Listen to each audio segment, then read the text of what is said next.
कुछ line current situation को देख कर के लिखी गई है और एक 10 साल का बच्चा अपनी मम्मी से बातें करता है। अगर आपको अच्छी लगी तो खुद भी सुनना और अपने दोस्तों को भी सुनाना। उस रात कुछ आवाज़ें आ रही थी। मम्मी मुझे टाइम से पहले ही सो जाने को कह रही थी। मुझे डर था और भय भी था और आवाज़ें भी आ रही थी।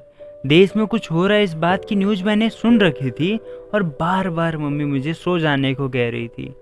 मैंने भी सोने का किया नाटक और मम्मी उठ के देखने गई कि आखिर हो क्या रहा है। अब तक मेरी समझ में आ गया था कि माजरा तो कुछ गड़बड़ा सा रहा है। मम्मी ने पापा को जगाया और पापा ने बड़े भाई को। मैंने सोचा आखिर हो क्या रहा है। मैंने भी खत्म किया अपना नाटक और मम्मी से पूछा ये हो क्यों रहा है, मुझे क्यों सुलाया जा रहा है। मम्मी ने कहा कि बेटा वो जो आवाज़ें आ रही है उस बात का दुख हमें भी सताया जा रहा है। हर एक बम और विस्फोट के साथ किसी की जान जाने के दुख से ही दिल बेचैन हुआ जा रहा है।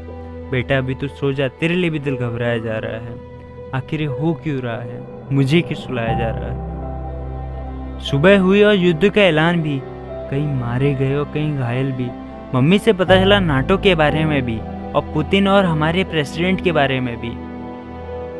मैंने पूछा हमारा क्या मम्मी, अगर हमें कुछ हुआ तो। बेटा बात हमारी नहीं, कहीं माँ के बेटों की है, अगर उन्हें कुछ हुआ तो। माँ ने जवाब दिया। अब फिर से अंधेरा होने लग गया था और बेचैनी भी बढ़ गई थी। अब आगे क्या होगा इस बात की हमें चिंता होने लग गई थी। फिर वही बातें हमें सताने लग गई थी। माँ मुझे फिर सुलाने लग गई।